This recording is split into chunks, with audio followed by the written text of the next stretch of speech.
عرفنا هنا قبل أن مناسبة لنا كفاية أوراق الكلمات حتى علم هي رماية الأسود ويسوع هذا الله.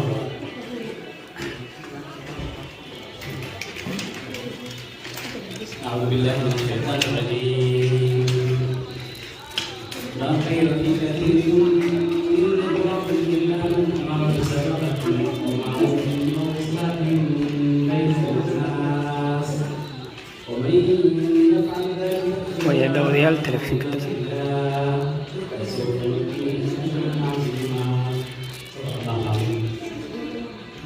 ويهم شرحين صلى الله عليه وسلم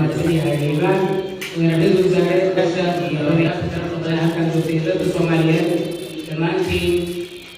وحدير يا إنسان Somalia أيضا سبيان نتيجة سوى بحري شركة في والعالم في ساعة بنا بحري جماعة كم فرح معي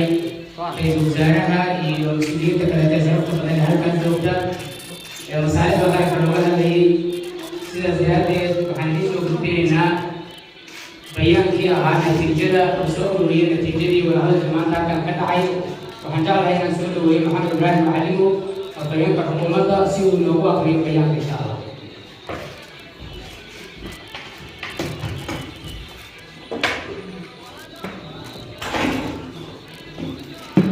السلام عليكم ورحمة الله وبركاته.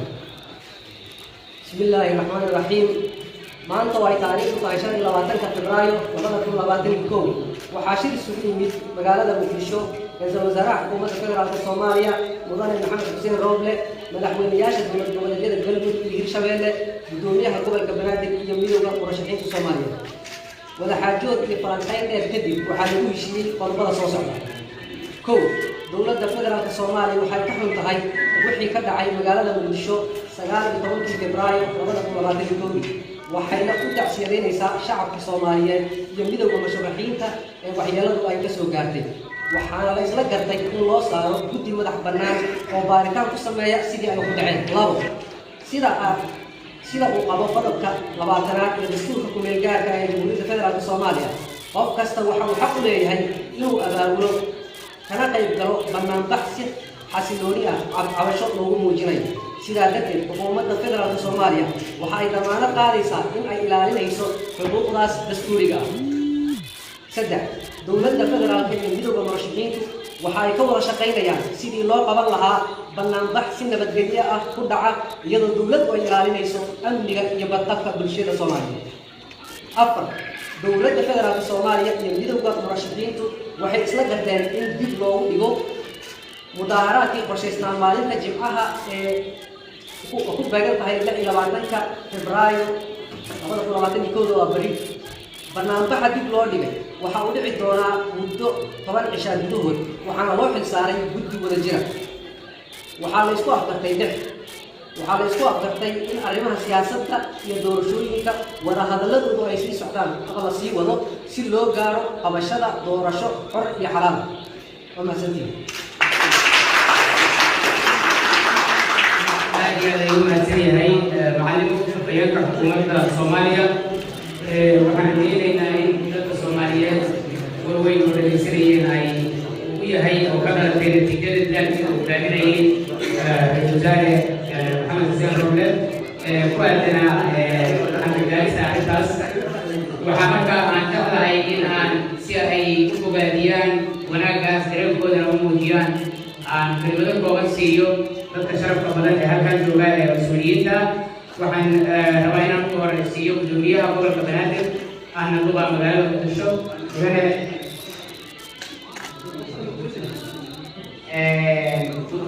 gudoomiye Cumar ayaan jeclaan lahaa inaan soo dhaweeyo si uu waayahay waxaan rabaa inaan gudoomiyaha ka hormariyo wasiirka amniga wasiir xasan xamdi soo dhaweeyo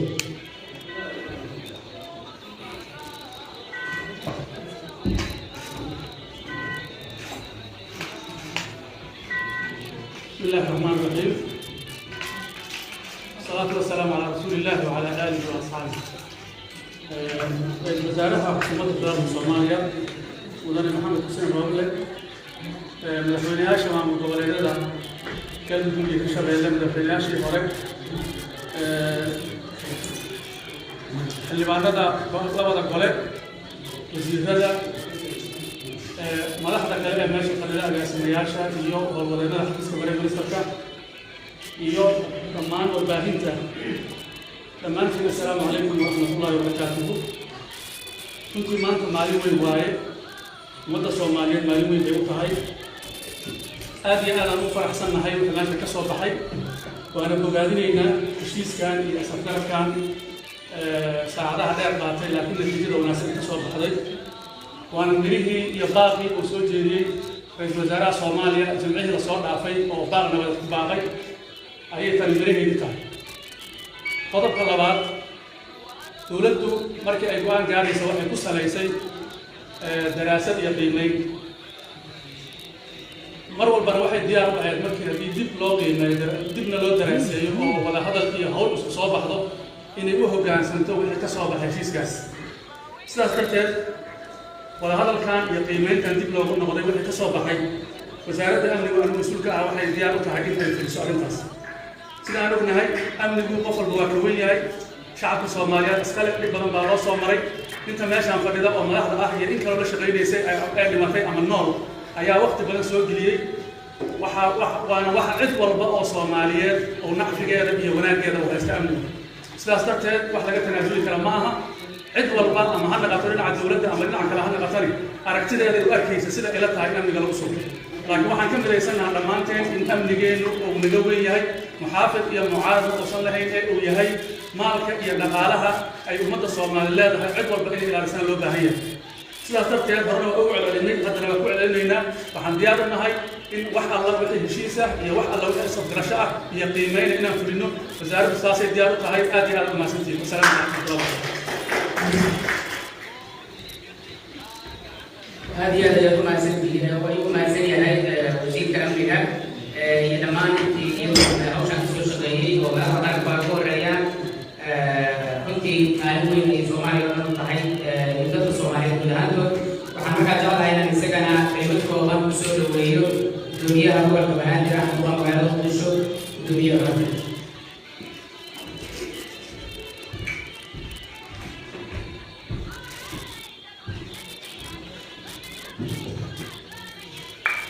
بسم الله الرحمن الرحيم. الحمد لله رب العالمين والصلاة والسلام على رسول الله. رئيس وزراء حكومة فدرالك الصومالية مدن محمد حسين روبلة مدحوينياشا دولة goboleedyada galmudug iyo hirshabeelle, madaxweynayaashii hore, mas-uuliyiinta kale ee maantay nala jooga munaasabadan meediyaha, dhammaantiin assalaamu calaykum waraxmatullah. بعد السلام والحمد لله فرحت أي نوت هاي أدي أنا هاي بشدة بنادر مانتي إسأرجع لإسكوار في هوتيل كتكالة في مقدشو أو أي إسكوار كان مدحض حكومة iyo madaxda mucaaradka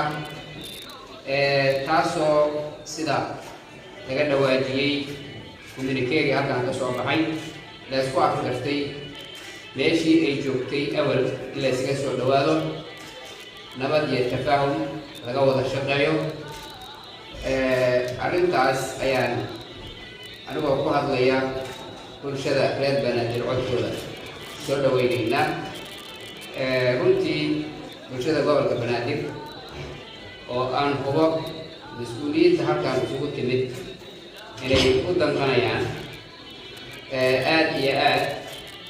ayay u dhibaysay kala aragtiduwanaanshaha iyo qalabaasaha ama soo dhacay ama laga baqday qabay inay dhacaan. waxay aad u soo dhaweynayaan, kula faraxsan yihiin inay caawa u seexanayaan nabad iyo qalabaas la-aan, iyadoo haddii rabeedo sida la sheegay la soo noqonayo shuruucda dalka u taalla. haddii banaanbax la sameynayana oo noqon doono biidnillaahi mid nabad ah, lagana wada shaqaynayo oo soo bandhigayo si positive ah oo aan bulshada waxba ku gaarin. arrintaas runtii waan uga mahad celinayaa mas-uuliyiintii ka soo shaqaysay suuragelinta kulankan. mirihii ka soo baxayna faa'iidadeedu ay haddaba la bilaabeen oo aan caawa ku seexanayno cabsi la-aan runtii bulshada gobolka banaadir ku nool waxay wajahayeen xaalado caafimaad oo coronavirus ayaa ku laba kacleeyay oo faraba-an ku haya sidoo kale cadowga al-shabaab ayaa iyaguna faraba-an ku hayay inaanan ugu sii dirin mid kale oo welwel horla ah waa uga mahad celinaya mas-uuliyiintii isla galatay arrintaas annaguna si gaara ayaan usoo dhaweyneynaa waxaan rajaynayaa marka hadda wixii ka dambeeya inaan usoo wada jeesan doono sidii aan uga wacyigelin lahayn bulshada cudurkaas afmarka ah iyo baagsiga cadowga oo cid kasta oo halkan ku nool uu taarget u yahay mar raba inaan intaas sii dhaafiyo wabillahi tawfiiq wasalaamu calaykum aad iyo aad ayuu mahadsan yahay gudoomiyaha gobolka banaadir axmed duqa magaalada muqdisho mudane cumar maxamed markesh oo ka mid ahaa runtii mas-uuliyiintii doorka weyn ku lahaa halkan mudanayaal waxaa goobtan laga jooga mas-uuliyiin kala duwan oo madaxda dowladda iyo mas-uuliyiinta mashaaricinta ka gacan siiyey natiijada wanaagsan ee la gaaray doorka runtii aad iyo aad shariif ku ahna lahaa waxaan jeclahay inaan soo dhaweeyo madaxweynaha dowlad goboleedka hirshabelle mudane xali guudlaa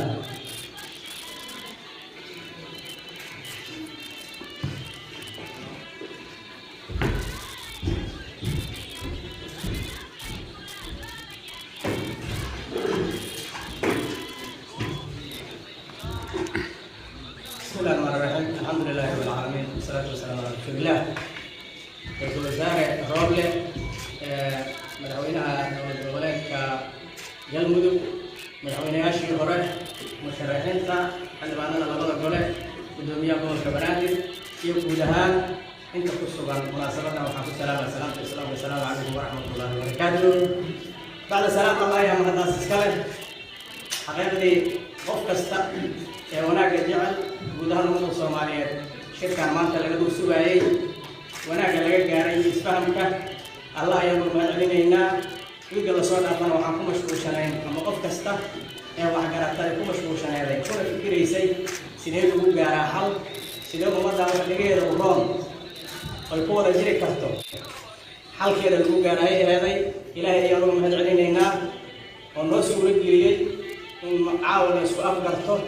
wax walba ee qodob ahaay ee laisku soo qaaday si wanaaga in laisku afgartay ilaahay ayaanu mahad celinaynaa qof kasta ee gacan ka geysatay oo waqti gelisay oo tala gelisana waxaan leeyahay waad ku mahadsan tihiin ummaddan waxaad wada ogsoon tihiin xaaladda caafimaad ee ka jirto dalka midda amniga ka jirto in maanta haddana dhegaheedu ay ku soo dhacaan dhib iyo maaragtay waxyaala ay hore ku soo daareen iyo wax sababi kara in la kala qafo dama kuma jirto cid kastee wanaaggaas qayb ka qaadatana waxaan leeyahay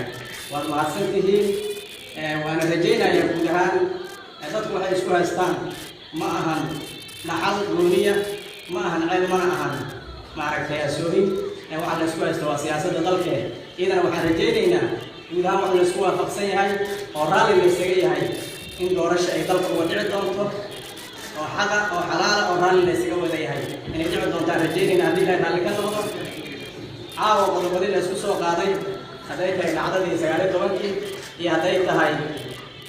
mudaaharaadkii berri inuu dhaca la filaayay inta war saxaafadeedka lagu akhriyey guud ahaanna dalka siyaasaddiisana waxaan rajaynaynaa ciidana ummadda soomaaliyeed waxa xogooda u roon ay ku farxaan in laga gaari doono hawshana waa sii soconaysaa ilaa laga gaaro xal dhabana insha allah waan u taagnaanaynaa habeen iyo maalin sidaan hore kuu sii gudi lahayn wanaagga cid kasta ee gacan ka geysata waa mahadsantihiinaan leehay ummadda soomaaliyeedna ku farxaan leenahay caawa inta waxaa laga soo baxayaa heshiista iyadoo la gaaray aad iyo aad aad mahadsantihiin asalaamu calaykum waraxmatullaahi wabarakaatu ayahay daawadayaal telefishinka dalsan ayaa toos nogala socotaan عليكم السلام ورحمة الله. آدي عليكم مهتنيها مدحوينه علي قدلا وحسين waxaa runtii halkan isugu jooga dooraadii aad weyn ulaha bulshada iyo dariiqan taariikhiga madaxweynaha galmudug mudane axmed cabdi kaariye qorqor soo dhowna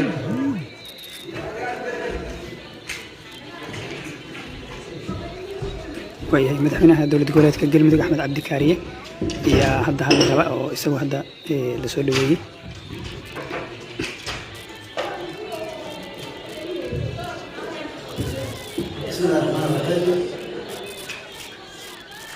رئيس وزراء مدة الصومالية محمد حسين روبلي مدحوينها هرشبيله madaxweynayaashii hore ee jamhuuriyadda dhammaan murashaxiinta iyo mas-uuliyiinta xildhibaanada magac kastoo lagu joogo ayaan ku salaamay qofka masabkiisa. asalaamu calaykum waraxmatullahi wabarakaatu. salaam kadib ilaahay baan ugu mahadcelinaynaa hawshii la isugu yimid oo waqtiga la rabroogay muddada halkaan maanta loo fadhiyay caaway loogu dhameeyey si guul ah iyo isafgarad. taas maxaa imaanteeda ilaahay baa iska leh. intaa kadib waxaan rabaa halkaan uga tacsiyeyno dadkii Soomaaliyeed ee waxyeeladu ka soo gaartay dhacdadii 19 February mansab kasta iyo magac kasta leeyahay. intii ku dhimatay Allah naxariisto, intii ku dhaawacantana caafimaad Allah siiyo. runtii waxaan rabaa inaan uga mahadceliyo tacsi kadib intii ka qayb qaadatay soo abaabushay ka soo shaqaysay gacan ka geysatay inaad ku mahadsantihiin. annagoo runtii qayb weyn ka ahayn safarkeena ay qayb ka ahayd inaan howlahan xal u helno ka socday maalmahan muddadan dambe magaalada Muqdisho.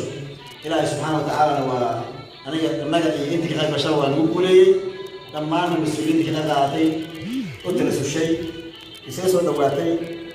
waxaan leenahay waa ku mahadsantihiin. intaas kadib dhacdadaas waxaa laga gaaray sabgarad sidii hore loogu akhriyey statementiga iyo sidoo kale mudaharaadkii ay ku baaqeen ama ay iclaamiyeen midowda murashaxiinta oo isagana meel la isla dhigay waqtiga uu dhacayo xilli ku habboon iyo qaab ku habboon inay ka soo wada shaqeeyaan xukuumadda iyo dhinaca midowda murashaxiinta. waxaa xusid mudan in aad iyo aad la isu soo dhawaaday, wax badan la rogrogay, la korfeeyey, jawi deganna lagu wada hadlay. hadda kadibna aan ku kalsoonahay inay sidaa ku socon doonto hawsha iyadoo sidii la xusayba oo bagay laga wada hadlay ay ka mid ahaayeen arrimaha doorashooyinka iyo sidii dalka doorasho xor iyo xalaal noqon dhicleeda wada geli lahaa. ayadan runtii jawigaas wuxuu ahaa jawigii dibdila leh ummadda Soomaaliyeedna u leh runtii aragti cusub iyo maalmahan dambe arrimay socday rajo kastoo ka dabamarinaysa. waxaan ugu baaqaynaa cid walba ama walaal kasta oo ka maqan arrimahan in waddanka doorashooyinka ka dhacaan laga baxo waqtiga isbeddelku si u dhaco sida loogu talagalay inay ka soo qayb galaan. waxaan cid walba ugu baaqaynaa in dhinaca gacanta wanaagga gacan laga geysto, dhinaca isumaadka iyo heshiiska gacan laga geysto. aanay cidna ka qayb qaadan wax sii fogeynaya ama wax sii kala durjinaya. waxaa runtii xusid mudan qof kasta oo mas-uul ah ama dadkeena mas-uuliyiinta ah in laka rabo inaan mar walba ku dhaqaaqno ama aan ka shaqeyno isu soo dhawaanshaha iyo in doorashada ka dhacdo sidii loogu talagalay inaan ka shaqeyno.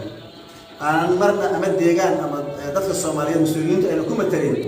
wax keeni kara kala fogaansho. taa cid walba waxaan leenahay arrintaas ha laga digtoonaado, hana la isu yimaado doorashadii iyo arrimaheediina hore aan innagoo heshiis ah oo walaal ah oo doorashadu tahay xalaal aan hala wada galo. arrintaas waxaan galaynaa baaqaas. waxaan leenahay jawigan iyo hadalkan caawa halkaan ka dhacay runtii wuxuu yahay mid farxad leh, mid bishaare leh, mid rajo fiican gelinaya dadka Soomaaliyeed inaan hore u sii wadno, hore loo sii wado ayaan rajo weyn ka qabnaa, kuna kalsoonahay. waxaana leenahay warkii iyo xaaladii aan la soconayn waqtiga doorashada meesha ha laga daayo yaan meesha la soo gelinin. cid walbana sidaan ugu baaqaynaa. waa mahadsantihiin. asalaamu calaykum waraxmatullahi wabarakaatu. madaxweynaha dowlad goboleedka galmudug axmed cabdi kaariye qorqor aad iyo aad ayuu mahadsan yahay madaxweyne Qorqor. waxaan hadda doonahay inaan halkan kusoo dhaweeyo qaar ka mid ah mas-uuliyiinta murashaxiinta u tartamaya xilka madaxweynenimada Soomaaliya. waxaan rabaa inaan soo dhaweeyo xildhibaan Mustafa Cali Buuxlo oo musharax ah. رئيس وزراء الرابلة مدحوينه رئيس سماحة حسن الشيخ مدحوينه الجمهورية عبد الرحمن عبد الشكور المسؤولين كله xildhibaan Mustaq Sheekh Cali Dhuxul oo kamid ah golaha midowga musharaxiinta ayaa hadda loo yeeray oo hadda halkan ka hadli doona. Salatu wassalamu ala sayyidina Muhammad wa ala alihi wa sahbihi wa sallam ajma'in. Hadda waxaan ku wasaaxay wasiirka soo waxka wasiirkaasi aslaamintii wasaaraha labada madaxweyne dowladda labada madaxweyne hore midowga musharaxiinta xildhibaanada labada aqal wasiirada matshafka ku sugan aslaamintii runtii aad ayaan u faraxsanahay caawa tiimkaygu sidoo kale waa faraxsan yahay waxaan u mahadcelinayaa runtii dadkii dadaalka u gala arrintan oo ugu horeeya wasaaruhu sidoo kale saaxiibaday iyo reerka la soo shaqeeyay waaye runtii aad u faraxsanahay caawa intaas kadib waxaan rabaa waxaa laga yaabaa mararka qaar runtii intii dadaalku socday iyo ka hor hadallo badan dareemay magaalada ka socday horta waxaan idiin sheego dadkan oo midowga musharaxiintu waa madaxweynayaasha hore dalka waa ra'iisul wasaarayaasha hore dalka waa wasiiradii waa xildhibaanadii waa dadkii 20 sano soo socda dalka ka shaqeynayay waa dadkii dalkan nabad loo horseeday waa dadkii dalkan dowladda ka jira badankooda asaasay waa dadkii dalkan naftooda u soo horay mana ahayn dad oo waxyaabaha qaar lagu tilmaamay ka shaqeynaya waxaa ahayn dad nabad raadina laakiin mar walba annaga goolkeena wuxuu ahaa in la gaaro doorasho oo xor iyo xalaal ah marka waxaan dhihi karaa caawa dadaalka la muujiyey waa bilowga arrintaas waana ka mahadcelinaynaa ra-iisul wasaaraha tiimkiisana aad aad mahadsantahay asalaamu calaykum waraxmatullahi wabarakaatu aad iyo aad ayuu mahadsan yahay xildhibaan wasiirkii hore saaxiibka xildhibaan Mustaq wasiir dibana hadda intaan meesha ugu fadhin wasiirkiisii waxaan jeclahay inaan soo dhaweeyo nolosha madaxweyne Cabdiraxmaan Cabdishakuur Warsame gudoomiyaha xisbiga wadajir Cabdiraxmaan Cabdishakuur ayaa dabcan loo yeeray.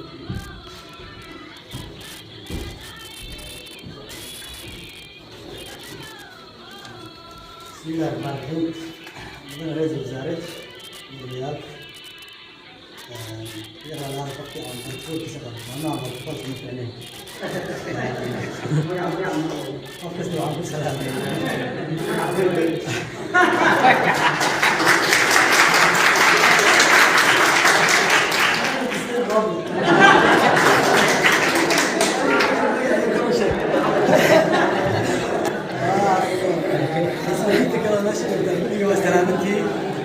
qofkii abartoon sida afana garan lahaado aad iyo aad ayaa runtii uga mahadcelinayaa ra-iisul wasaaraha iyo madaxweynayaasha dowladda Hirshabeelle iyo Galmudug iyo gudoomiyaha gobolka oo si dhiirranaan leh runtii dood midqalan la furay maanta ka bixiyay cudurdaar wixii dhacay 19 Febraayo kana garaabay sidana meel degnay arrimo badan oo taagtaag ah ama mugdi dhexdeena ku jiray haddana aan ku heshiiyey in horey loo dhaqaaqo oo loo socdo intii 19 Febraayo sax waaye macla xanuun badan ay ahayd oo shacabka Soomaaliyeed iyo gaar ahaan dadka gobolka Banaadir ku xanuun badan waxaase ka dhashay khiyaano ka ratibay oo badanaa jiro oo kulamada dambe lagu wada hadli doono wax walba dhacdo kastaana waxay soo saartaa unbay banaanka soo dhigtaa marka muhiimadda ay leedahay arrinta nabadgelyada doorashooyinka ama electoral security wax la yidhaahdo ayay banaanka soo dhigtay iyo xorriyadda siyaasadeed intaba midna hadda waa bilownay dhawaatan mudaaraadkii bukaanka u dhici lahaa aan ka wada shaqaynayno wasiirka amniga saaxiibka gudigeeda waxaan rajeynayaa inuu nagala shaqeyn doono arrintaas maadaama asaga hadda guddiga loo xisaabay kamid yahay waxaan aad iyo aad runtii aan dad badan oo u taagay shirkan intii aan soo gelin saakay midowga musharaxiinta ay shir lahaayeen kala yiraahdo CC plus meesha caalamka kamid ah shirkan uu weydiinayay kulankan isaga Soomaalida daafada dunida joogtana isaga uu weydiinaysay marka annagana waxaan ku mitinay runtii oo dhinaca kale aan u mahadcelinaynaa oo dowladda iyo xukuumadda wasaarada hogaaminaya inaan isku raacnay markii aan soo gudbisanaba inaan ka mid dhalino shirka runtii waana ka mid dhalinay qof kastana kaalintii ay ka qaadatay ama doorkeedii waa uga mahadcelinaynaa waxaan rajeynayaa wixii maanta ka dambeeya in horaa u socono ra-iisul wasaarahana maadaama annaga midowga musharaxiinta haddaan nahay xukuumadda aan u ogolnahay aan isku raacsanahay tangeedkeeda ee gaarsiinta iyada inay leedahay inuu horkaco howlaha inta dhiman aan isla wada dhamaystirno si dalkan uga dhacdo doorasho nabada la isku raacsan yahay laga raali yahay xilka iyo meertada siyaasadda soomaaliyana sideedii aan ku soo celino ay ahaan jirtay oo ahayd inay 4 sano si nabada ku dhacdo marka waxaan celinayaa intii dadaalka dheer qaatay wala maasantiisa اليوم الثاني هي ودنا جماعة الدكتور وسام وكان رجع هذا الرواية سورة ويو وفلسطينيو رجع هذا الرواية في مسير كله.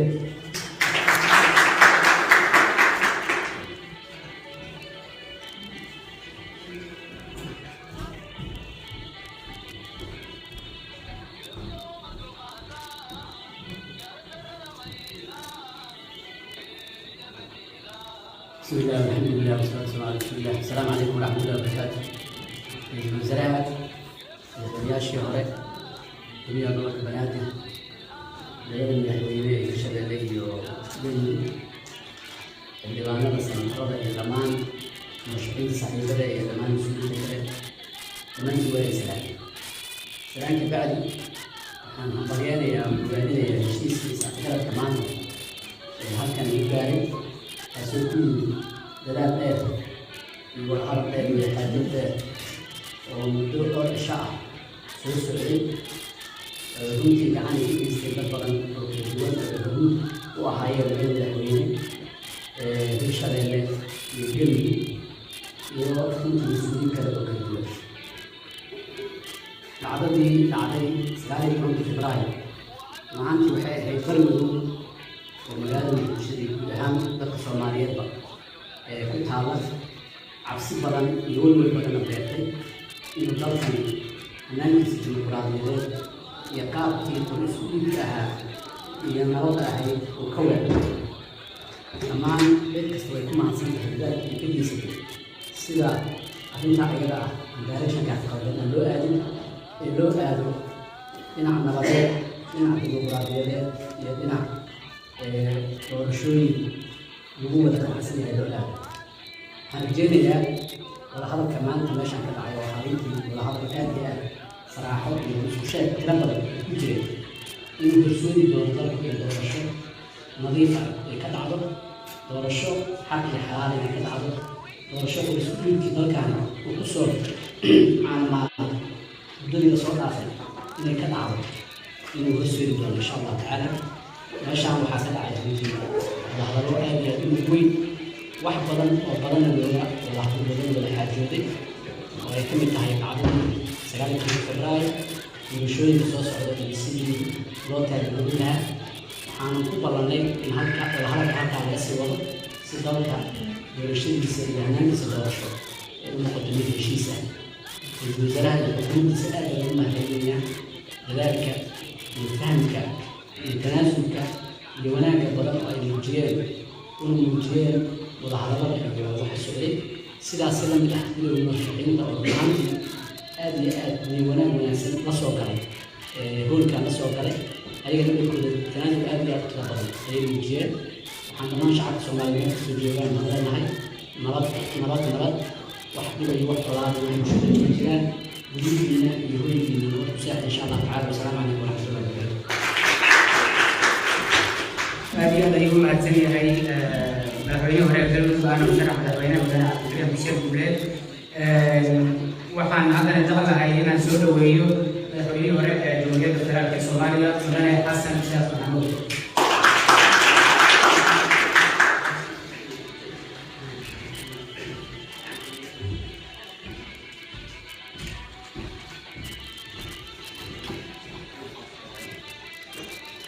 بسم الله الحمد لله والصلاة والسلام على رسول الله. السلام عليكم ورحمة الله وبركاته. wixii maanta meesha ka dhacay iyo wanaagii iyo wadahadalkii hore ayaa madaxdiiga horeysan uga faallootay uga hadlay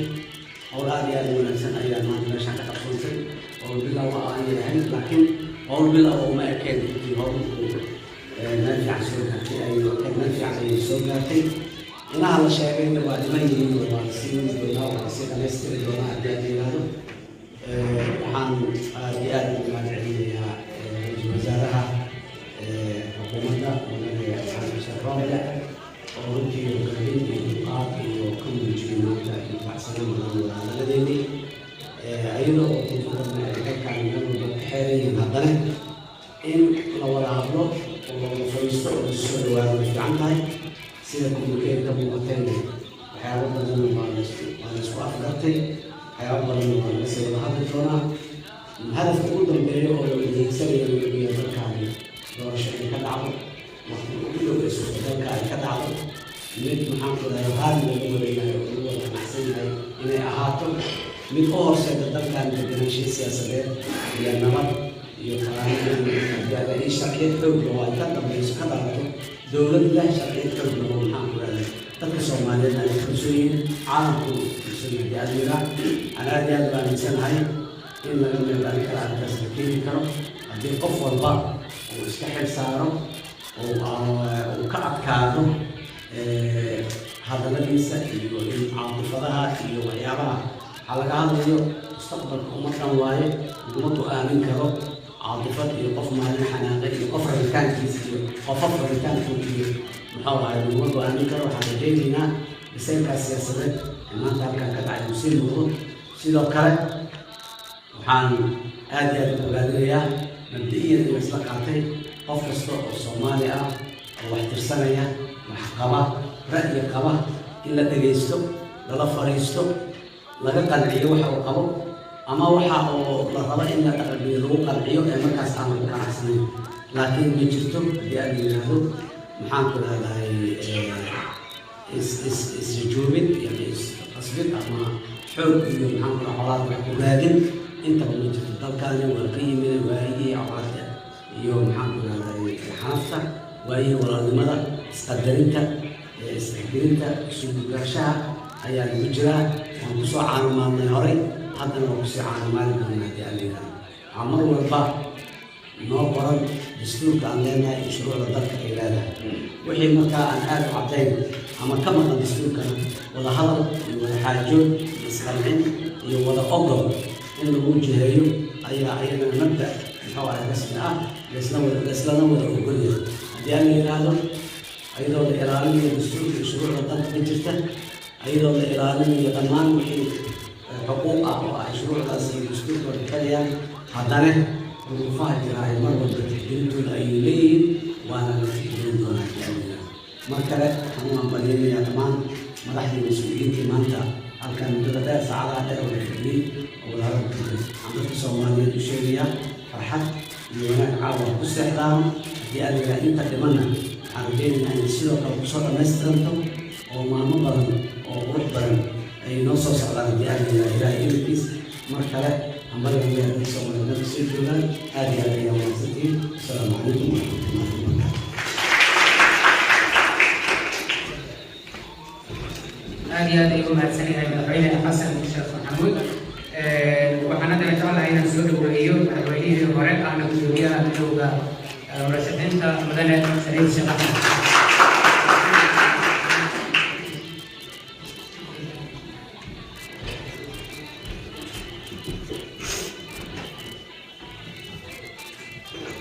بسم الله الحمد لله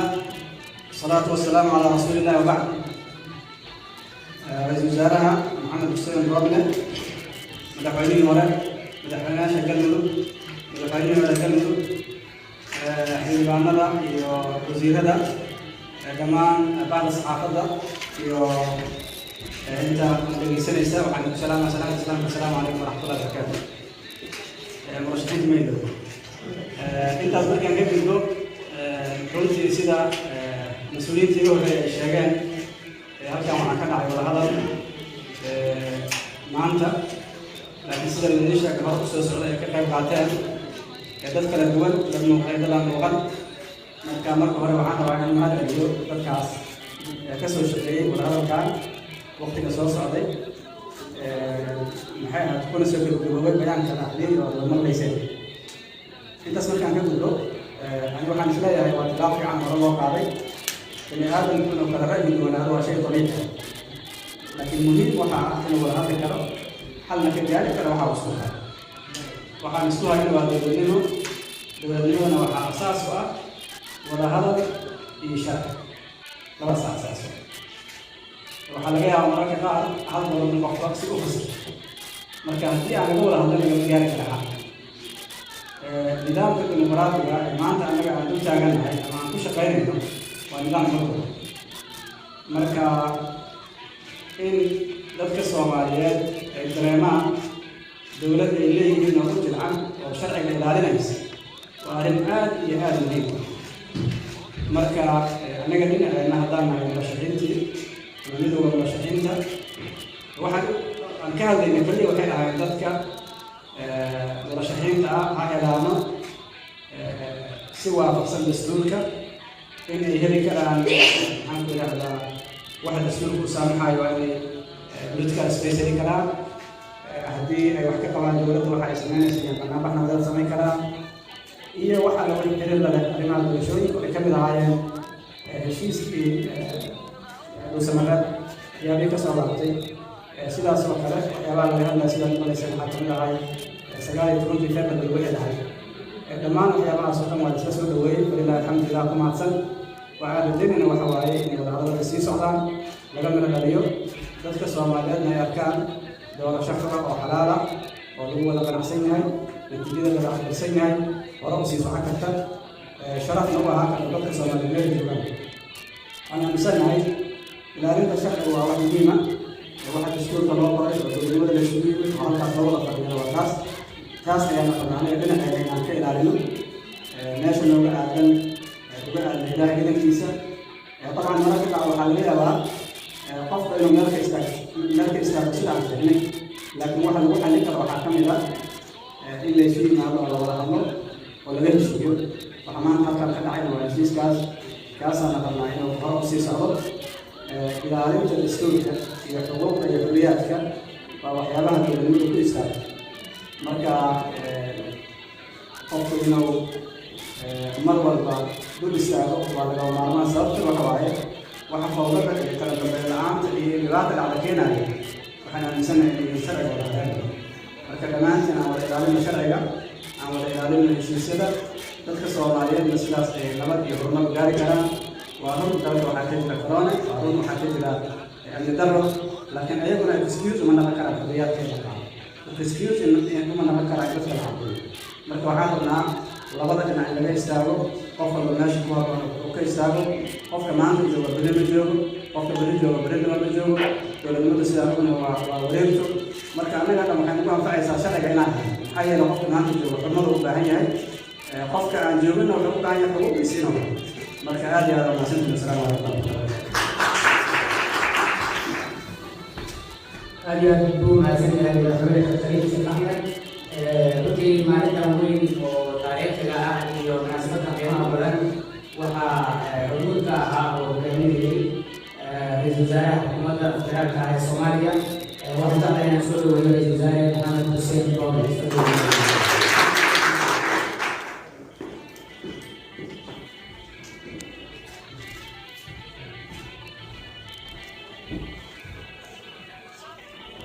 بسم الله الرحمن الرحيم الحمد لله والصلاة والسلام على سيدنا محمد وعلى آله وصحبه أجمعين. مدحوينياشي هوري dalka madaxweynayaasha Hirshabelle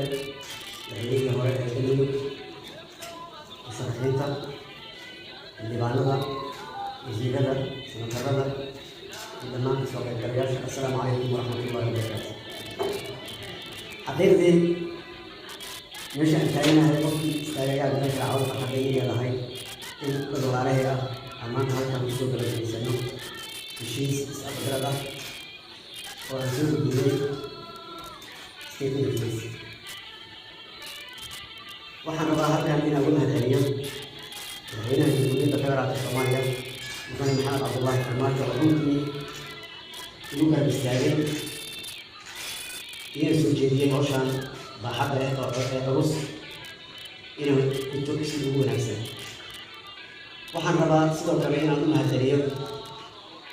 farsamayaqaanadii sancadeedii hawshaan soo fududeeyey oo qeybiga ka soo qaatay laba isbuuc ee ugu dambeysay isbuucii ka ugu dambeysay ay isugu jiraan xildhibaano iyo sanatooro. shacabka Soomaaliyeed waxaan leeyahay idiin maqannahay nagu seexda waa noo muhiim amniga dalka waa noo muhiim rintilqowlka waa noo muhiim inaan dhammaanteen ku noolaano nolol wanaagsan oo mustaqbal fiican leh mudaharaad nabadeed waa waajib dastuuri ah oo qof kasta oo Soomaali ah uu xaq u leeyahay waxaa iyadana waajib ah in cid markaa mas-uulka ka ah lagala shaqeeyo sidii ay ugu dhici lahayd si amni ah oo wanaagsan dhibna in laga soo gargaaro insha allah sida statementiga ama wasiirka ku qornay waa isku afgaranay wixii dhammaan halkaas ku qornaa insha allah ilaahi subxaana watacaala waxaan ka baryaa inuu si wanaagsan inoogu dhammeeyo inta dhimanna insha allah aan dhaxdu helno shacabka Soomaaliyeed waxaan ka codsanayaa in ay nagu garab istaagaan sidii aan doorashadan u dhammayn lahayn laguna dhammaan lahayn si xor iyo xalaal ah waan ogahay wiiladan waad mahadisleedeen insha allah ilaahayna naga saaray caawimadii waxaan rajaynaynaa inaan farxad kusii dhamaysano inta nooga hadlo doorasho waa waajib wayna naga go-an tahay dhammaanteen insha allah way noo qarsoomaysaa inta dhimanna waxaan rajaynayaa walaalahay musharaxiinta walaalahay iyo goboleedyada inta naga maqan dhammaan inaan gacmaha isqabsanno oo aan fududayno caqabadaha jirana aan ka gudubno si ay noogu qarsoonto doorashadaas anigana aad gacan ku siisaan caawa waxaan rabaa halkan in uga faa'iidaysto dalka xaalad ay ku jira oo ah xaalad caafimaad ee coronavirus yaantan waan wada mashquulsanayn oo siyaasadda aan ku mashquulsanayn laakiin dadkii dhinacay ka baaba'ayeen waxaan rabaa inaan caawiyadii ku soo jeesano oo aan gacmaha isqabsano oo aan u gargaarno qof kasta oo laga xanuunsanayo cudurkaanna aan raacno waajibaadkii naloo saaray oo ah inaan kala fogaano afka xirano gacmaha iska qabno lana taxadiro marka aan u soo wajeesano waxaa kaloo jirto waan rabaa inaan idiin sheego xilliga adag ee ku jirnaa oo hadda koronaha ugu horeeyo waxa ku xilliga jilaadka oo ay bilaaban doonto biyo-la'aanti waad garan kartaan dad Soomaaliyeed oo masaakiina oo tuulooyin iyo degmooyin ku nool oo biyo-la'aan ku dhici doono maadaama uu jilaalkii hadda uu marayo intiisa dhexe waxaan rabaa inaan usoo wajeesano oo gacmaha isqabsano sidii aan ugu gudi lahayd xilligaa jilaalka ah caqabadda saddexaad ugu xigtayna waxaa waaye xilligii daadadka ayaa ku jiro oo iyadana u baahan inaan hadda iska kaashanno dhaqaalo kusii dhiganno fatahadahaas aan kala tagno haddii ilaahi subxaana watacaala waa mahadsantihiin idinkana waxaan idin leeyahay habeen wanaagsan soo dhawaada mudane ra'iisul wasaare waxa la isku hayo waa doorasho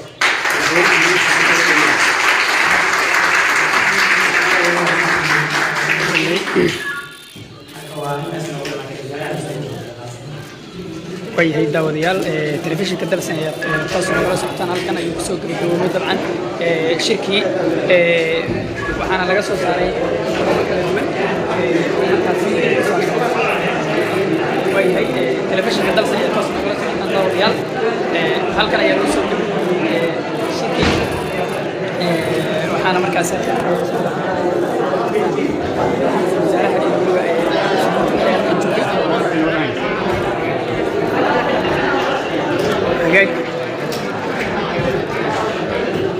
رئيس الوزراء هي قاعد هذا طبعا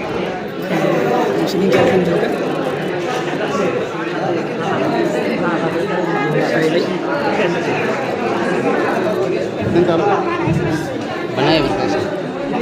طيب رئيس الوزراء هي طبعا هلكن سبب كل تلفزيونه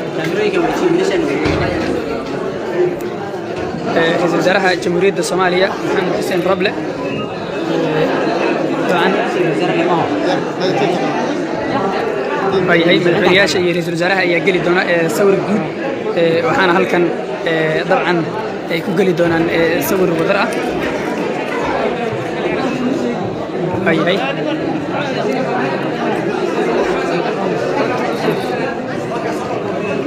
gabagabadii shirka ayaan joognaa photo group ayaa dabcan madaxdu galayaan madaxweyne hore Soomaaliya Sheekh Shariif iyo madaxweynayaasha kale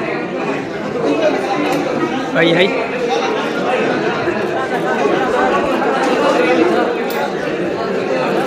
وياي الصور جود يا رجال الكندا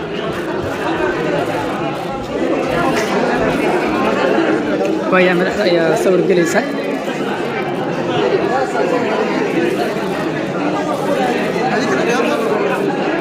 صور كم نقطة حنا صور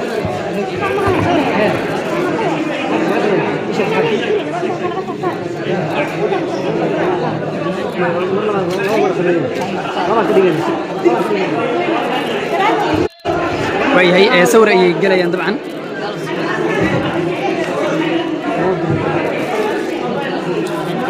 هذا سمينه طبعا صور ayay gelayaan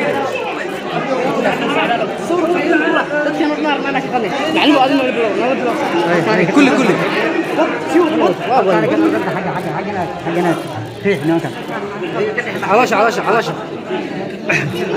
علاش انا بحني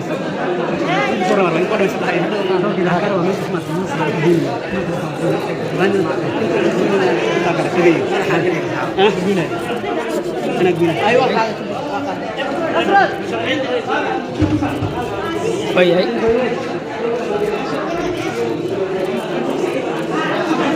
madaxweynayaasha ayaa dabcan ra'iisul wasaaraha sawir la galaya iyo waliba xubnaha golaha midowga musharaxiinta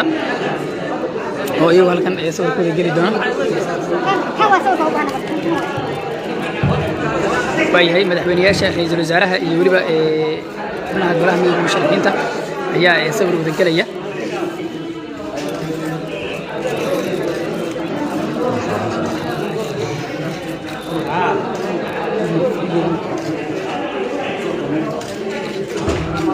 مستر شغال بدلو جماعة عبد الشكور حسن الشيخ محمود جزاء الرابلة